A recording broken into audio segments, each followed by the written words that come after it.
Paz do Senhor, meus amados irmãos, alunos. Hoje nós vamos para a nossa quarta aula da matéria de Cristologia.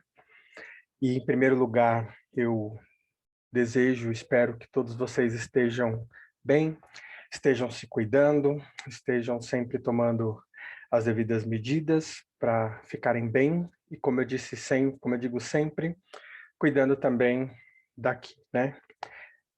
Para a gente superar esse momento, com certeza, nós precisamos da graça do Senhor Jesus Cristo para lidar com as nossas ansiedades e os nossos desejos, né, as nossas inseguranças, mas em tudo eu tenho certeza que Deus nos dá graça.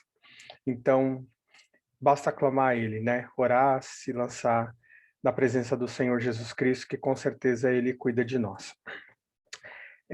O tema da aula de hoje é a infância de Jesus. Nós vamos falar um pouco, conversar um pouco aqui sobre esse período da infância de Jesus, um período que a Bíblia diz muito pouco sobre ele. Mas eu queria começar essa aula perguntando para vocês o seguinte: eu sei que não é síncrono, né? É assíncrono, vocês vão assistir a aula depois, mas eu quero que vocês pensem aí. Se vocês tivessem que escolher entre comprar uma biografia minha, do Jean, e do Barack Obama, qual seria a biografia mais interessante? Dá um tempo para vocês pensarem. Provavelmente, vocês responderam que a biografia do Barack Obama é mais interessante. Mas a resposta certa seria depende. Por quê? Não que eu me ache mais interessante que o Barack Obama, mas a resposta depende porque, assim, hoje, nesse momento, com certeza o Barack Obama tem feitos mais interessantes do que eu. Mas e se na próxima semana acontecessem coisas miraculosas na minha vida e eu tivesse a oportunidade de compartilhar com vocês por meio de um livro, um relato, essas coisas miraculosas? Imagina que andando pela rua, as pessoas que estavam ali doentes começavam a ser curadas. Imagina que eu entre no hospital e comece a curar as pessoas que hoje estão aí doentes, internadas, em decorrência do coronavírus, que eu comece a orar e essas pessoas começam a ser curadas. Imagina que começo a levar a palavra de vida para essas pessoas e elas começam a se converter em massa ao cristianismo. Ou seja, essa parte da minha vida começa a ter alguma relevância, começa a ser bastante interessante. Por quê? Porque eu comecei a fazer coisas que são diferentes do normal. Hoje, se eu fosse narrar a minha vida, eu brinco até com algumas pessoas que até mesmo o meu testemunho é chato. Por quê? Entendam bem o que eu vou dizer. Mas é que eu nasci num berço evangélico, praticamente. Minha mãe teve influência da minha avó, que já era cristã. Desde muito cedo, eu ouvi falar de Cristo. Então, dá para dizer assim que na minha vida não houve uma oportunidade de escolha, e eu não estou dizendo que isso é ruim. Mas assim, as minhas influências todas desde muito cedo eram cristãs. Então, era muito natural que eu seguisse por esse caminho, porque foi a minha influência, foi aquilo que eu vivenciei desde muito pequeno. Então, era natural ir por esse caminho. Mas não aconteceu nada assim digno de nota, vamos dizer. Eu não passei nada que nenhum outro adolescente da minha idade ou alguma outra criança da minha idade não tenha passado igual ou semelhante. Ou seja, narrar aquilo que é comum, que é cotidiano, não é interessante. Se eu fosse contar a minha história para vocês aqui, vocês poderiam até, como é, colegas, amigos, no primeiro momento dizer, ok, vou te ouvir porque por consideração, mas ia chegar um momento que ia ficar tão chato, porque nada de excepcional acontece, que você não ia mais se interessar por aquilo. Mas quando eu digo assim, né, que aconteceu algo miraculoso, algo que não é comum, a gente se interessa mais por saber. justamente por não ser comum. Bom, dito isso, eu quero começar a falar sobre a infância de Jesus. Vocês vão entender por que eu dei essa breve introdução aqui falando sobre essa questão da biografia. Porque essa é uma fase da vida de Cristo que tem muito pouco relato, tem muito pouco registro sobre a fase da infância de Jesus, sobre a sua adolescência, a sua juventude, né? São realmente muito poucos. Por isso que, para a gente entender um contexto maior, a gente tem que ir nesses dados, nessas poucas informações e tentar extrair delas tudo aquilo que a gente puder, todo tipo de informação que a gente puder e, claro, não vamos criar aqui nenhum tipo de especulação, tá? A ideia é olhar para essas informações e buscar um entendimento para nós chegarmos a uma conclusão melhor de conhecimento sobre o nosso mestre. Não se sabe praticamente nada a respeito de Jesus depois do relato do seu nascimento. Novamente, o nascimento de Jesus foi algo miraculoso, né? Todos sabem que foi gerado pelo Espírito Santo, embora ele tenha tido um nascimento comum, né? Um nascimento humano, um parto comum, mas Jesus foi gerado de maneira sobrenatural, então isso por si só já é digno de nota. Mas desde o nascimento de Jesus até quando ele se manifesta publicamente em Israel, a gente tem muito pouca informação, com exceção do que é narrado lá em Lucas, no capítulo 2, do versículo 40 a 52. Dos evangelistas, apenas Mateus e Lucas registram esse trecho. Eu vou ler aqui para vocês, deixa eu só abrir a Bíblia, para a gente ver o que está escrito aqui, do 40 ao 52.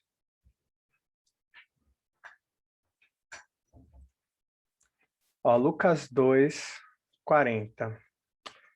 O menino crescia e se fortalecia, enchendo de sabedoria, e a graça de Deus estava sobre ele.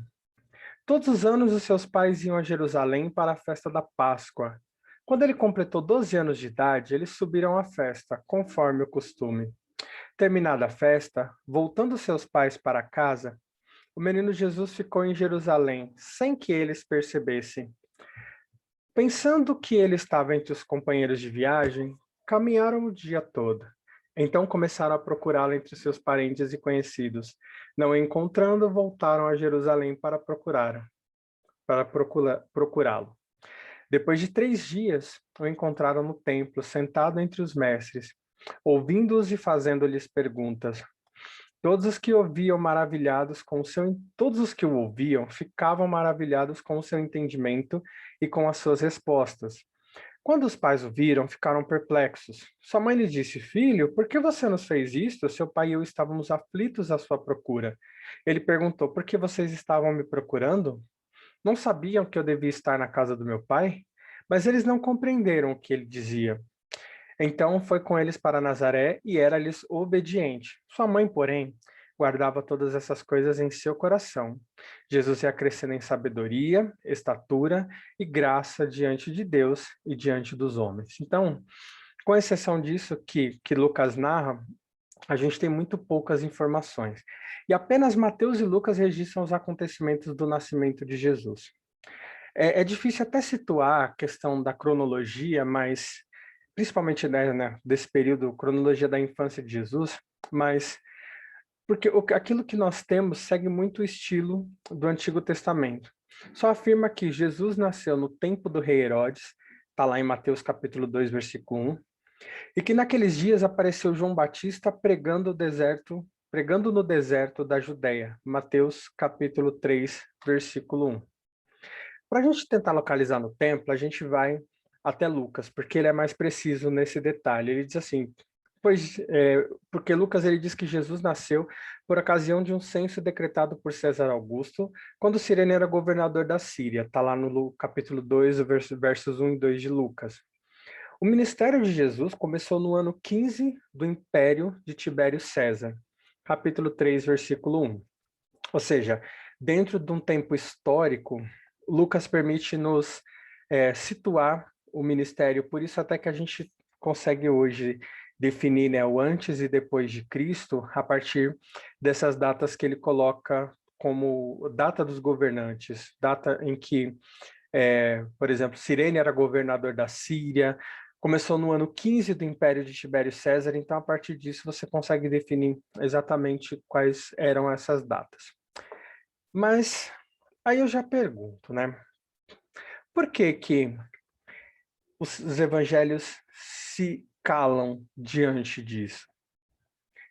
E o papel mais importante dessa aula aqui não é nos dar dados e fatos históricos, embora isso seja importante, mas é responder a uma pergunta que muitas pessoas fazem, inclusive, quando eu fiz um trabalho para a faculdade, meu trabalho de TCC, eu analisei um livro que era uma literatura chamado Evangelho segundo Jesus Cristo. O propósito do autor era justamente ter um evangelho segundo Jesus Cristo, então era a visão do próprio Cristo contando a sua história. Claro que esse é um livro, uma literatura que humaniza Cristo 100%, tira a divindade dele, a deidade, mas enfim. E eu chamei esse trabalho de Nas Lacunas da Bíblia. Por quê?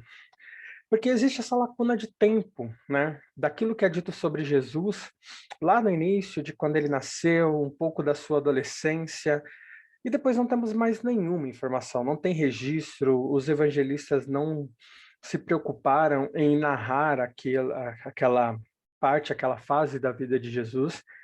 Mas aqui, o mais importante, quando alguém nos questionar sobre por que que não tem informação sobre o início da vida de Jesus, sobre a infância de Jesus, sobre a adolescência de Jesus e sobre a sua juventude, a gente vai tomar aquele exemplo lá do início. Qual biografia é mais importante? A minha ou do Barack Obama? Hoje do Barack Obama. Por quê? Porque a biografia vai narrar e ele só, vamos dizer assim, se torna digno de uma biografia porque ele fez algo que é digno de admiração, uma pessoa negra num país racista que acabou se tornando presidente eleito num país democrático, ou seja, foi uma eleição do povo. O povo escolheu um negro num país racista, tem os Estados Unidos tem um povo, uma parte do povo muito racista, mas eles escolheram um presidente eleito. Então, isso é um feito digno de admiração. E ele foi um bom presidente, muito querido pelo povo. Então, ou seja, são fatos admiráveis. Vale um registro, vale uma lembrança, uma memória. No meu caso, eu sou mais do mesmo. Eu sou uma pessoa comum. Então, tudo aquilo que eu disser, vocês provavelmente vivenciaram coisas semelhantes. Então, ninguém quer saber, essa é a verdade. Como eu disse, se acontecer algum fato miraculoso, alguma coisa extremamente importante na minha vida, vale a pena registrar, porque as pessoas vão querer saber, né? A gente sempre tem assim histórias de superação, a pessoa conta lá como é que ela saiu de uma situação difícil, às vezes uma situação em que a pessoa perdeu tudo, mas como ela se reergueu na vida. Então todo mundo quer saber, porque é uma experiência diferenciada, não é mais do mesmo. E aí é interessante. Nesse caso, quando as pessoas nos questionarem por que que não tem informação, uma das respostas, eu digo uma das, né, porque não é uma resposta definitiva, mas a resposta para isso é a preocupação do Espírito Santo sempre foi fazer conhecidos os mistérios sobrenaturais de Cristo e promover, por meio disso, o ensino e a edificação da igreja. Por isso, as datas são as coisas que menos importam. Vamos pensar bem. O que é mais importante? Saber quando ou o que aconteceu. Saber quando exatamente, onde exatamente Jesus Cristo foi crucificado, ou saber que ele foi crucificado cumprindo a grande promessa, mas ao terceiro dia ele ressuscitou e hoje nós temos liberdade, porque esse fato miraculoso aconteceu. Entende? O fato é mais importante do que quando ele aconteceu. Ele poderia ter acontecido em qualquer época da história da humanidade. É, a época não mudaria a importância do fato. O fato é importante por si só. Entende? Não é a data, é o fato. Então, ele poderia ter acontecido no primeiro ano da era cristã, no ano 100 antes de Cristo. Claro, antes de Cristo só faz sentido justamente por conta da vinda de Cristo. Mas ele poderia ter acontecido no ano de 2020. A data não é o que mais importa. O que importa é que Cristo morreu e ressuscitou. E ele está vivo, sentado à destra do Pai, só esperando o momento para vir arrebatar a sua igreja. Quando isso aconteceu, é o de menos. Por isso que os evangelistas, sendo inspirados pelo Espírito Santo, por Deus, para escrever sobre os acontecimentos, eles focaram naquilo que é justamente o mais importante.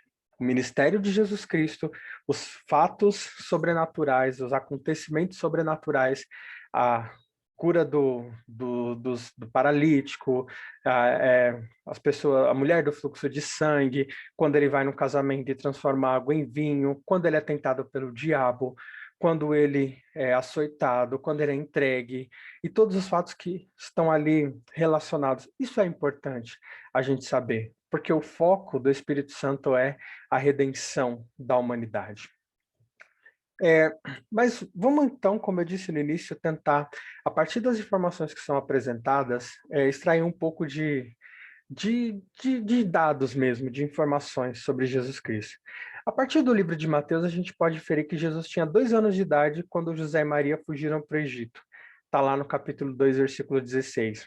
E que eles retornaram para Israel apenas depois da morte de Herodes o Grande, quando seu filho, chamado Arquelau, reinava lá na Judéia. Está no capítulo 2, versículos 19 e 22. Aí a gente recorre a Flávio Josefo, que é um historiador que alguns admiram muito, outros criticam, porque o Flávio Josefo era um historiador, ele escreveu, ele foi contemporâneo de Jesus, por isso as informações que ele traz é com bastante conhecimento, tanto dos fatos quanto da cultura geral, era um historiador judeu, mas muitos dizem que ele não tem a precisão da metodologia para ser considerado histórico. Mas o fato é, ele traz informações com conhecimento de causa, ele foi uma testemunha ocular dos fatos que aconteceram naquele período, então por isso ele sabe bem o que ele está falando. Segundo Flávio Josefo, Herodes morreu 37 anos depois de ter sido nomeado rei dos judeus, o que equivale ao ano 4 da era cristã. Muitas pessoas ficam se questionando sobre esse silêncio nos evangelhos e sobre esse período de 18 anos da vida de Jesus, que vai lá desde a sua visita a Jerusalém, quando ele tinha 12 anos, até o início do seu ministério. Mas para nós, irmãos, cristãos, isso não é problema. Como eu disse, essa lacuna onde nada aconteceu, e daí a gente pode inferir o seguinte: Jesus foi uma pessoa normal, um ser humano normal. Lembra que na aula passada a gente falou sobre as duas naturezas de Deus, a natureza humana, a natureza divina? Então aqui a natureza divina, o fato de ele ser humano, e vocês vão ver mais para frente nessa aula, por que que é importante também. Esse silêncio, ele reforça um aspecto muito importante que os evangelistas querem trazer sobre Jesus. Mas para a gente não importa esse período. Eu não precisaria saber, por exemplo, que Jesus era filho de um carpinteiro e que ele fez 2 mesas excelentes, que ele buscava madeira, que ele obedecia, que Jesus teve uma gripe, um resfriado, que ele teve dias em que ficou doente. Isso não importa, porque isso não impacta em nada na missão que ele tinha. O que realmente impacta é quando ele começa a exercer o seu ministério, porque o propósito de Cristo, no nosso entendimento e pela nossa fé, é que ele veio ao mundo com um propósito maior do que fazer mesas, cadeiras e coisas de carpinteiro, que foi salvar os pecadores. Ou seja, o plano divino revelado na Bíblia, e é nisso que a Bíblia foca, é a redenção da humanidade. É isso que importa. É como se eu dissesse, pensa aí num vídeo que ensina a receita de um bolo. Ele diz lá que você tem que preparar a massa, tem que colocar os ingredientes e tudo mais, e você está assistindo ao vídeo. Ele diz assim, ó, agora você coloca no forno. O que é o mais importante?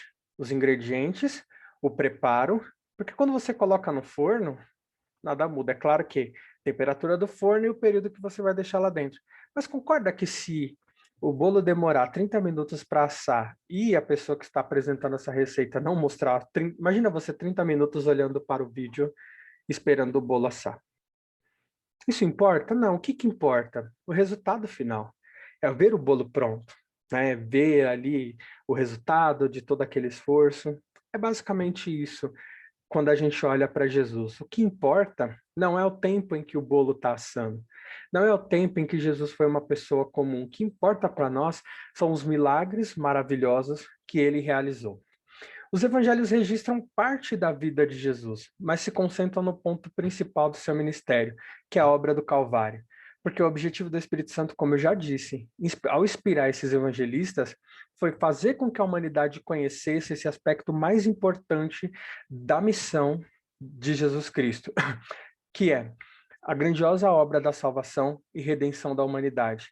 Ou seja, o propósito dos evangelistas era apresentar essa obra grandiosa, porque isso é maravilhoso. Não matar curiosidade sobre como Jesus lidou com a madeira que faltou, com a madeira muito difícil de trabalhar, com o tipo de mesa que ele... Não, isso não importa. O importante é focar no período da vida dele em que coisas grandiosas e o processo da salvação, porque pensa, a humanidade passou muito tempo esperando o Messias. Quando ele vem e começa a fazer milagre, e começa a pregar, e começa a curar, você vai se preocupar em registrar todo o período da vida dele onde ele foi uma pessoa normal? Não, eu quero saber dos milagres. Eu quero saber daquilo que faz parte desse plano de salvação. E outra, se o Espírito Santo entendesse que seria importante algum aspecto da vida de Jesus, desse período, dessa lacuna, ele com certeza teria inspirado os evangelistas a escreverem sobre tal período da vida de Jesus. Mas se ele não inspirou, nós, como cristãos, entendemos que isso não é relevante para o plano de salvação e redenção da humanidade. Por outro lado, irmãos, a importância da morte e ressurreição de Jesus Cristo tem uma grande ênfase nos 4 evangelhos. Por exemplo, 7 dos 28 capítulos de Mateus falam sobre isso. 3 dos 26 capítulos de Marcos falam sobre isso. 4 dos 24 capítulos de Lucas falam sobre isso, sobre esse período dessas 2 últimas semanas. E 9 dos 21 capítulos de João falam sobre isso. Resumindo, irmãos, 25 dos 89 capítulos dos quatro evangelhos, isso representa 28% de todos esses livros, somados os 4 evangelhos. 28%, quase um terço dos evangelhos, eles são dedicados à última semana da vida de Cristo, a semana da crucificação e o período pós-crucificação e ressurreição, né, até a sua ascensão ao céu. Ou seja, novamente eu reafirmo, o que é mais importante nessa história toda? É justamente esse período aqui, quando Jesus começa a fazer milagre. É falar sobre o quanto ele sofreu como ser humano, né, como 100% homem, para que nós tivéssemos a oportunidade de ser salvos, para nos resgatar do pecado. E ele suportou todos esses momentos. Suportou calado, como a Bíblia diz, como um cordeiro que era enviado para o matadouro. E isso, se você for pensar dentro do ministério de Jesus, que também foi curto, foi de 3 anos, isso corresponde a menos de 2 meses em um ministério que durou cerca de 3 anos, porque a gente está falando aí da última semana, depois de mais 40 dias que Jesus, o ressurreto, apareceu e andou com seus discípulos e conviveu com eles. Então, ou seja, são praticamente aí menos de 2 meses da vida de Jesus Cristo é responsável, grande parte dos evangelhos é responsável por menos de 2 meses do ministério de Jesus aqui na Terra. Mas não é porque são apenas menos de 2 meses que isso deixa de ser relevante. Pelo contrário, eles focam em apresentar tudo aquilo que é mais importante, mais importante. Eu vou reafirmar isso aqui mais uma vez. O foco dos evangelhos é apresentar o ministério de Jesus, o cumprimento do propósito, porque a gente tem lá no Antigo Testamento muitas profecias, como vocês já estudaram, muitos profetas que se dedicaram a apresentar o Messias vindouro, e as pessoas tinham essa esperança desde sempre, que Jesus, que viria desde que o homem caiu, As pessoas tinham esperança da vinda do Messias, aquele que venceria a morte, venceria o diabo, tomaria a chave do inferno, o Cristo ressurreto. A promessa, perdão, dele vir buscar a igreja, tudo isso, irmão, só passou a ser realidade por conta do ministério que Jesus exerceu aqui na Terra, da sua morte e ressurreição. Então, por que perder tempo, vamos colocar assim, entre aspas aqui, registrando fatos que não colaboram para o processo de redenção e salvação? O mais importante é aquilo que nós precisamos saber sobre Jesus Cristo na pessoa como homem, como 100% homem, é justamente o cumprimento. Nós precisamos enxergar como um filme assim, né? Nós precisamos focar no cumprimento, naquilo que ele exerceu aqui na Terra, que ele realizou, que foi essencial para o cumprimento da sua grande missão aqui na Terra, redimir, salvar, justificar a humanidade. Então, por isso, o foco dos evangelhos, o foco da Bíblia, em apresentar somente essa parte, vamos chamar assim, novamente entre aspas, relevante da vida de Jesus. Não é que a pessoa de Jesus tenha se tornado irrelevante por um tempo, mas justamente por ser normal. Ele não fez nada digno de registro. Mas, irmãos, a última semana, a morte, a ressurreição, e depois quando ele fundou, vamos dizer assim, ele passou a ser a pedra fundamental da igreja, da expansão do cristianismo, impactou as pessoas de tal maneira que, mesmo sendo perseguido por Roma, os evangelistas, os apóstolos, eles não conseguiam se conter e eles saíram pregando o evangelho e, ó, vai morrer, tem aí, vão colocar fogo nas cidades, vão te matar. Eles diziam, não quero saber, porque a morte, para mim, é ganho. O viver é Cristo. Se eu vivo Cristo, eu quero falar dele. A morte, para mim, é só um lucro. A morte é o que vai me aproximar de Cristo. Isso mostra o tamanho da relevância do cumprimento dessa promessa de Jesus Cristo. Por isso, os evangelhos focam aqui. Então, irmãos, quando alguém vier discutir ou questionar sobre esse período, essa lacuna essa ausência de registro sobre a vida de Jesus, a sua infância, adolescência, use essa explicação. Diz que a Bíblia foca naquilo que é relevante para o cumprimento do seu ministério, para o cumprimento da grande promessa, a obra de salvação e redenção da humanidade. Ela foca em dizer que Jesus, como Deus, ele como homem, né, por ser justo, porque se o pecado entrou no mundo por um homem, Deus com justiça por um homem também fez com que o mundo fosse liberto do pecado. Então ele veio como homem para cumprir essa justiça. E é isso que é digno de nota. É isso que é digno de menção. E é por isso que os evangelistas inspirados por Deus se dedicam a retratar, a relatar, a registrar esse período da vida de Jesus. E que o restante, irmãos, para a gente não importa, não muda nada. Não importa para mim o que Jesus foi na infância e na adolescência. Importa para mim o que ele foi a partir do cumprimento dessa profecia. Falando um pouco mais, irmãos, sobre o crescimento de Jesus, no que diz respeito à infância dele, vale destacar que ele se desenvolveu física e espiritualmente. Lucas 2:40, no 40 e no versículo 52, ele registra isso. Crescia e se fortalecia no espírito e em estatura e em graça para com Deus e os homens. E lá no 52 ele registra: e o menino crescia e se fortalecia em espírito, cheio de sabedoria, e a graça de Deus estava sobre ele. Lembra que eu disse que aqueles registros que o Espírito Santo achava importante trazer ao conhecimento, ele com certeza inspiraria os escritores a escrever?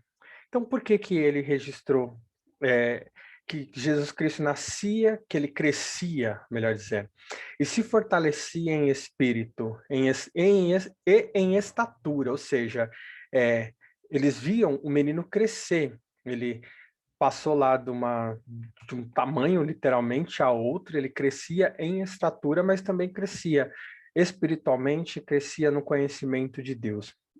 E Lucas é muito cuidadoso em relatar a vida de Cristo. E isso é importante pelo seguinte, por que que ele retratou que Jesus Cristo crescia em estatura? Havia uma crença pagã ali naquele período em que as pessoas criam na metamorfose de algumas das suas divindades. Resumindo, os pagãos criam que os deuses, lembra que a cultura romana ela foi muito influenciada pela cultura helênica, a cultura grega, e justamente por isso ela trazia essas crenças que provinham da cultura grega, mas que passaram a ser incorporadas na cultura romana, de divindades, né, de Deus. Eles acreditavam, se você ler alguns registros, você vai ver que Zeus andou entre o povo, Marte e outros deuses, assim, eles acreditavam que em determinados momentos havia essa manifestação física dos deuses, mas por que que é diferente? Por que que Lucas faz questão de registrar tão em detalhes que Jesus Cristo crescia em estatura? Né? Ele dá ênfase nisso para reforçar o caráter humano de Cristo. Lembra que eu falei? Pela justiça, um pecado entrou no mundo por um homem, é, por um homem pecado entrou no mundo, por um homem ele teria que sair, um homem teria que resgatar a humanidade. Então, quando ele diz assim que Jesus crescia em estatura, ele está dizendo assim, ele foi 100% homem, afirmando que ele nasceu, ele teve uma infância, ele teve uma adolescência até chegar na sua fase adulta, ou seja, ele não era simplesmente uma metamorfose de um Deus, porque pensa, nessa cultura, os pagãos poderiam querer dar a entender que Jesus Cristo era mais uma personificação, mais uma metamorfose dos deuses, que apareceria numa forma e de repente sumiria naquela forma. Então ele disse, não, Cristo não é simplesmente um Deus que apareceu na forma humana, ou que veio numa forma humana num determinado momento. Ele é um Deus que se fez homem, tá? Qual que é a diferença disso? Um Deus que, pensa lá, o Zeus, o Apolo, Marte, quando eles assumiam a forma humana, eles simplesmente assumiam a forma humana, mas eles continuavam sendo Deus com todos os seus poderes, isso segundo a crença pagã. Eles não se tornavam humanos, eles tomavam aparência humana, mas Jesus Cristo não, ele se fez homem, ou seja, ele não tinha só a aparência, ele sofreu como homem. Vocês vão ver quando a gente for estudar lá sobre a morte de Jesus Cristo, você vai ver que ele sentiu tristeza, ele sentiu angústia, ele sentiu coisas que são sentimentos humanos. Os deuses pagãos não se davam a esse luxo, eles eram poderosos e soberanos na concepção daqueles que acreditavam neles. Aqui não, aqui Jesus sofreu. Jesus chorou quando ele foi até Lázaro ressuscitar. A Bíblia fala que Jesus chorou, ou seja, ele realmente assumiu uma forma humana, ele se fez carne, como a Bíblia diz, né? E o verbo se fez carne, ele literalmente viveu como um ser humano, 100% homem, sofrendo as dores e as aflições que os seres humanos sofriam. Por isso, Lucas faz questão de detalhar isso, para que Jesus Cristo não fosse de maneira nenhuma associado a essas ideias pagãs. Com isso, irmãos, a gente pode afirmar que Jesus, quando criança, ele precisava da proteção divina, por quê? Ele não era Deus? Era, mas ele estava ali como 100% homem também. Então ele precisava da proteção divina, ele precisava dos cuidados maternos, ele precisou aprender a comer. A Maria teve o trabalho de ir lá, de ensinar como é que ele deveria comer. Por quê? Porque ele se sujeitou, irmãos, não é que ele não deveria fazer. Ele se sujeitou, então se sujeitando, ele aceitou essa limitação humana para viver como um ser humano. Por isso, dentro da limitação aceita por Cristo, ele tem que aprender a comer, ele tem que aprender a andar, ele tem que aprender a falar, mesmo sendo Deus, ele não perdeu a sua essência, mas como um homem, ele precisou viver tudo aquilo que um ser humano vivia. Lembra? Para não ser confundido com as manifestações físicas dos deuses pagãos. Então, todas as coisas que são comuns do ser humano, ele teve que aprender. E ele viveu entre a humanidade com todas as características de um ser humano, todas com exceção de uma, que é Jesus não tinha pecado, ele não teve pecado, ele não pecou. Um outro ponto que muitas vezes os críticos questionam é o relato de Lucas de quando Jesus argumentava com os doutores da lei, Lembra lá que fala que ele debatia com os doutores da lei? E por que que eles questionam isso? Porque o sistema religioso judeu era muito rígido no templo. Então não era qualquer pessoa, muito menos uma criança, que chegaria lá e entraria no templo e debatia. E aí, agora, como é que eu resolvo essa questão? Novamente, irmãos, as pesquisas, a leitura nos ajuda muito a entender isso. É porque o questionamento deles é como é que o menino teria acesso ao templo com toda a sua estrutura e todos os seus rituais? Como é que ele conseguiria se misturar e ser aceito? E eles parariam para ouvir um menino falando? Então, assim, para isso a gente vai recorrer à explicação de um autor chamado Alfred Edersheim. Ele é professor da Universidade de Edimburgo e ele é um judeu convertido à fé cristã.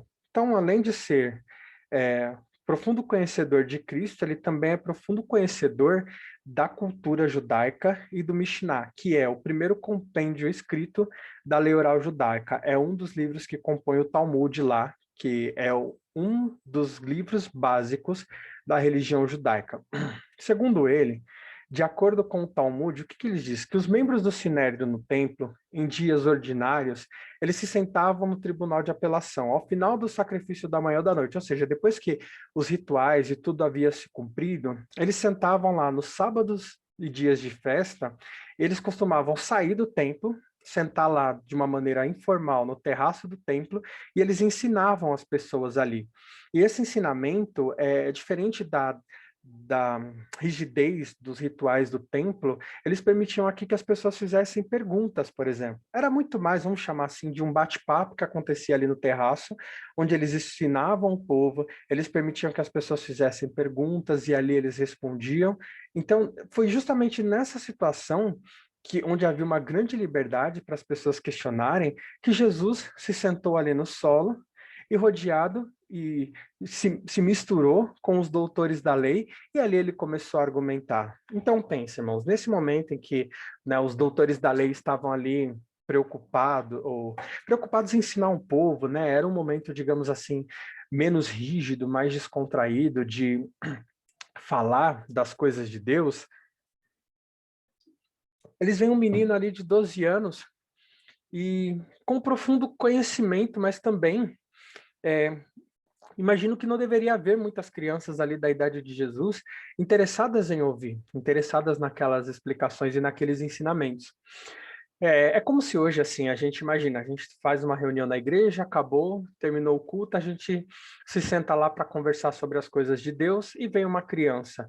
E ela começa a mostrar não só um profundo interesse com relação às coisas, um interesse grande pelas coisas de Deus, mas ela também mostra que ela estudou sobre aquilo, que ela aprendeu sobre Jesus Cristo, que ela domina, ela tem um conhecimento que é incomum para uma criança de 12 anos. Com 12 anos, normalmente as crianças terminam o culto, elas estão lá do lado de fora, correndo, se matando, se batendo, empurrando um ao outro. Sempre tem um que vem chorando, mãe, bati, caí, bati a cabeça. É isso que a gente normalmente vê crianças de 12 anos fazendo, meninos correndo, brincando de pega-pega e outras coisas. E quando vem alguém, imagina, lá para dentro do tempo, diz assim, não, eu quero fazer umas perguntas aí sobre Jesus Cristo. A gente começa a olhar para eles, dá mais atenção, e a gente acha até, vamos dizer assim, bonito, né? Essa atitude de uma criança que, em vez de estar lá correndo com as outras, ela vem ali, ela quer fazer perguntas sobre Jesus, mas mais do que isso, ela mostra que ela tem um conhecimento muito maior do que é, crianças da sua idade normalmente têm. E é, nessa audiência ali, ele começa a trazer argumentações sobre o assunto que a gente não consegue definir muito bem, a Bíblia não deixa isso explícito, né? Mas a gente pode inferir que o assunto era relacionado às coisas de Deus. Por quê?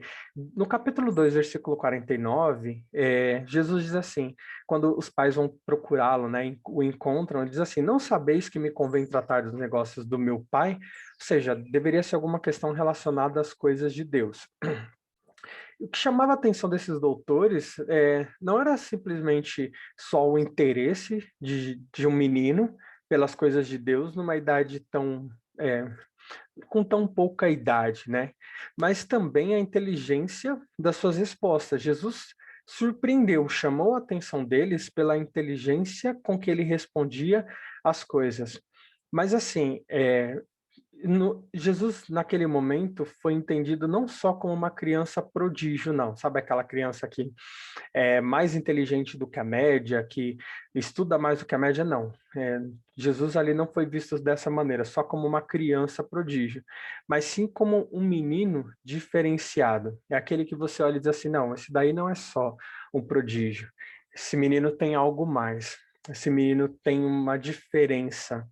E quando nós olhamos hoje para a criança assim, falar, esse daí tem um futuro grandioso, porque ele é diferente, não é só mais inteligente, não é só que ele tem conhecimento. Existe algo mais nesse menino, né? Mal sabiam eles que esse seria o grande salvador da humanidade. Mas então fica fácil, a partir dessas explicações, entender por que que Jesus tem aquele momento de debater o que é bem inteligente, né, da parte de Deus, orientando o seu filho Jesus para esse momento debater, já dar uma faísca de luz sobre o que estaria por vir, sobre o poder da revelação das coisas de Deus para uma humanidade tão necessitada, mas tão mergulhada no pecado. Por isso que a gente pode afirmar aí que não era só uma criança prodígio, era alguém que tinha um. Talvez naquele momento eles não conseguiram explicar, mas a gente sabe que era a essência de Deus ali, sendo levemente, rapidamente revelada por meio de Jesus Cristo naquele momento. Então, irmãos, o que hoje nós podemos aprender sobre a infância de Jesus, como eu disse lá no início da aula, é pegar esses fatos, essas partículas, essas pílulas de informações e tentar entender por que que elas estão ali. E hoje nós já vimos, né, que é, parte disso é para mostrar que Jesus era 100% humano, para evitar que ele fosse confundido com os deuses pagãos e também para mostrar aquilo que é relevante para nós entendermos a respeito da vida de Jesus Cristo. Devemos confiar principalmente no Espírito Santo de que aquilo que ele quer revelar, aquilo que ele quer falar, ele fala da maneira mais clara possível. Se não está na Bíblia, é porque Deus não quis comunicar. Não adianta a gente querer fazer especulações sobre aquilo que Deus não quer revelar. O que ele quer, pode ter certeza, chegará até nós, assim como chegou por meio da grande revelação que é a palavra. Mas hoje também, por meio de uma revelação pessoal, Deus pode e vai fazer e falar de uma maneira muito clara, sem deixar qualquer tipo de dúvida no nosso coração. E é isso que nós precisamos saber sobre esse período, essa lacuna da vida de Jesus, aquilo que ele fez e que foi importante e relevante para o cumprimento do seu ministério. Então, a partir de hoje, vocês com certeza já têm um fundamento básico, eu digo básico, porque aqui, é claro, você pode ampliar o entendimento da cultura, dos momentos de Jesus Cristo e conhecer muito mais, mas dá para dizer que hoje você já tem a base, não só para ter respostas quando for questionado, mas principalmente para fortalecer a sua fé em Jesus Cristo e ver que a obra de Deus é realmente perfeita, irmãos. Aquilo que Deus determinou, ele cumpriu com a maior perfeição, não vou dizer possível, possível e impossível, com a perfeição perfeita. Eu sei que isso é pleonástico, mas nesse caso cabe porque foi realmente perfeito aquilo que Deus fez. E hoje nós podemos entender por quê. Mesmo esses lampejos fazem total sentido dentro da obra redentora de Cristo. Amém? Que Deus abençoe os amados irmãos. Obrigado por mais essa aula. E, irmãos, apesar de a gente estar nesse ensino remoto, né, não estar presencialmente, não permitam em nenhum momento, irmãos, se desanimar do estudo das coisas de Deus.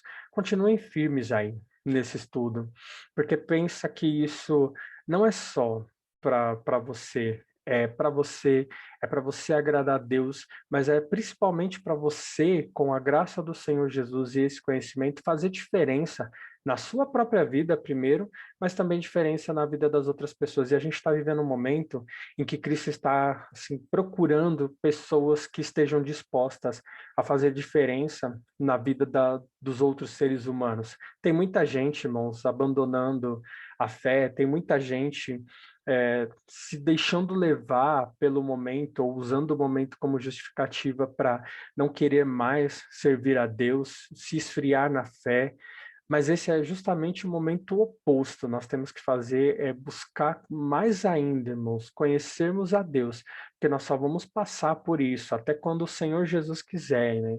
Até o dia em que ele vier buscar a igreja dele, nós só vamos ter forças para passar por isso, se nós nos lançarmos não só na presença dele, mas se nós o conhecermos mais ainda.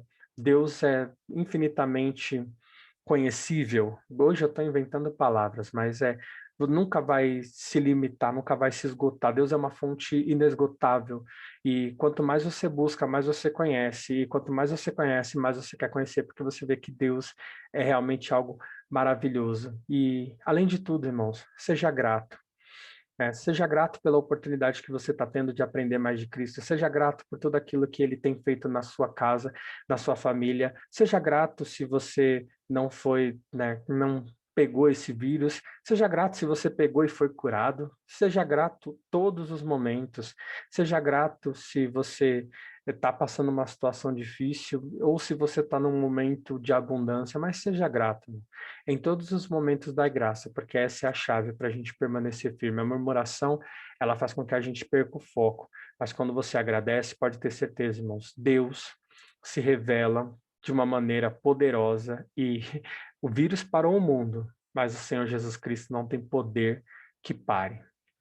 Aquilo que ele determinou e quiser fazer, ele vai fazer, irmão. Não tem vírus, não tem pandemia, não tem isolamento que impeça o agir de Deus na nossa vida. Mas lembra, esse agir de Deus na nossa vida é condicional. Eu preciso estar no centro da vontade dele, eu preciso ser grato, eu preciso conhecê-lo mais. Aí com certeza eu vou viver os milagres. Se eu parar na fé, irmãos, aquilo que eu tanto desejei não vai acontecer e pelo contrário, a situação só tende a piorar. Então, fiquem todos bem, se cuidem, busquem, orem, estejam na presença de Deus e permaneçam firmes. Isso vai passar. Se não for aqui, irmãos, vai ser na eternidade. Mas nós precisamos estar preparados e o nosso foco aqui é justamente esse. Esperamos nesta terra para encontrar com Deus numa eternidade. Que Deus abençoe não só os irmãos, mas toda a sua família, em nome de Jesus, e até a próxima aula.